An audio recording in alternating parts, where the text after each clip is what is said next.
लाले लाले लाले, अगं तुला काय गरज होती ग रंजीला स्वयंपाक करायला लावायची? अगं वाजलेत बघ की किती. आता समधी भूक लागली म्हणून वरडत बसते आली. अरे आज काय जेवायला देताय का नाही, का जाऊ गावात भीक मागायला? बघ आजी चल जाऊयात. म्हणजे तू आहे ना एकदम असं गरीब चेहरा करून जा आणि तुझे पैसे भेटतील ना ते मला दे. मग ना ऋतिकच्या हातात आहे ना एका हातात ती टोपली आणि एका हातात टोप, त्याला भिक मागायला घेऊन जा. आजे नको, त्यापेक्षा ना आपण पैसेच मागू. म्हणजे जास्त पैसे जमा झाले ना की मग डाब्यावर जाऊ खायला. और तुम्हाला उठला पिलीक, तुम्हाला आज तुमच्या जीवाला उठला फोड लवकर. मला भीक मागायला लावता वे, तुम्हाला लाजा बिजा कशा वाटत नाहीत बर? चल बाबा चल. अरे आज काय जेवायला देणार आहे का नाही, का जाऊ गावात मागायला? बघ ए म्हातारे, काय कालवा लावलाय ग? हा? विचार तुझ्या बायकासनी, अजून जेवायला दिलं नाही मला. ए फुले, काय म्हणते म्हातारी? जेवायला वाढ तिला आणि मला बी वाढ, लय भूक लागली. Bye bye. रंजना आत्या, हा आले आले.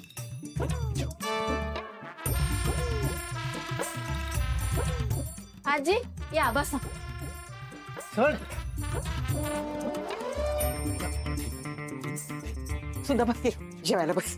हा बघा, जेवाच्या टायमाला नेमकी हजर झाली, आली गळायला. आज रंजना आत्याने एकदम प्रेमानं जेवण बनवलंय. हा काय? मग खावा तुम्ही. सरळ सरळ सांगायचं ना जेवायला आज मिळणार नाही म्हणून. चालला असता आम्हाला. तिच्या हातचं खाऊन काय आमचा जीव घ्यायच्या मागे लागलाय का काय तुम्ही? हा अहो आत्या, आधी जेवून तर बघा की, उगा नावं कशाला ठेवताय?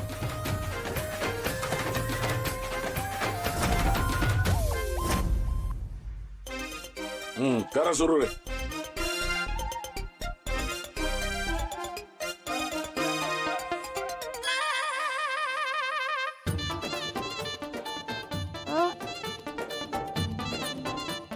आयो, ही भाजी आहे का गरम पाणी करून दिलंय?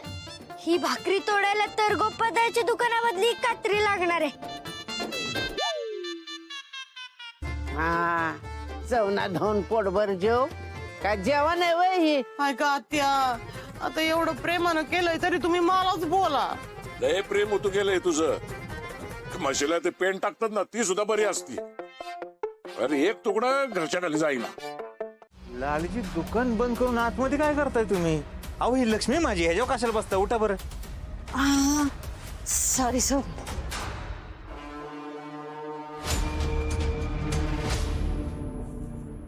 अहो लालीची काय करताय? आता नाही लावत मी. कुठे गेला होता? हे डिलिव्हरी द्यायला. हारला का? आधी सांगायचं नाही वेळा आम्हाला. अरे ज्ञानंदनाचं दुकान बंद, आम्ही पाक घरी शोधून आलो तुला. कर का अर्जंट काम होतं का? नाही असंच.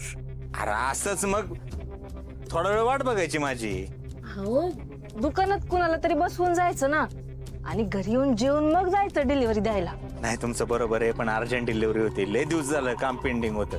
गिऱ्हाईक डोक्यावरच बसलो होतं, कधी डिलिव्हरी देतोय कधी डिलिव्हरी देतो. पहिल्यांदा डिलिव्हरी देऊन टाकली. का रे, काय झालं? रंजना आत्यांच्या हातचं जेवलेत ते. रंजना आईने स्वयंपाक बनवलाय? भयानक लय बेकार जेवण बनवलं होतं. मला लय जोरात डाउनलोडिंग आले. मला बी आलोच.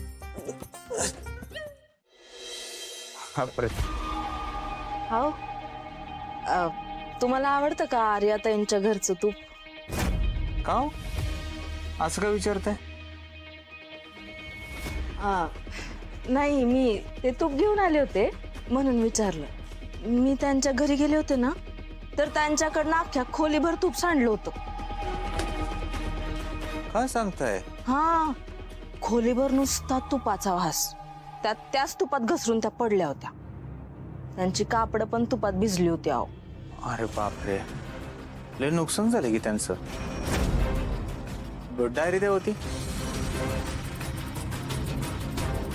काम करताना धड पडले असते. हा, सावकाश. हा, असंच कोणीतरी त्यांना सावरलं असणार.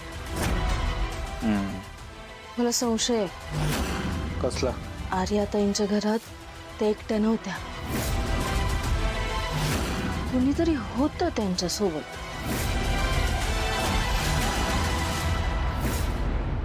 मला काय वाटतं, आर्याताईंचं गावातल्या कुणासोबत तरी लफड आहे, लफड. आणि मला हे जामकर साहेबांना सांगितलं पाहिजे. कशाला कशाला काय सांगायची गरज आहे का? आता तुम्हाला वाटतंय, वाटणं आणि असणं याच्यात फरक आहे का नाही? तुम्हाला वाटतंय म्हणून ती असूच शकतं असं नाही ना. बरं, जी असेल नसेल आपल्याला काय करायचंय ते त्यांची वैयक्तिक बाब आहे, वैयक्तिक प्रश्न आहे त्यांचं, ती बघ त्याला काय करायचंय. जामकर साहेबाला सांगायला जा. आणि होतच ना, जामकर साहेबांचा किती राग आहे माहिती ना आपल्या घरावर.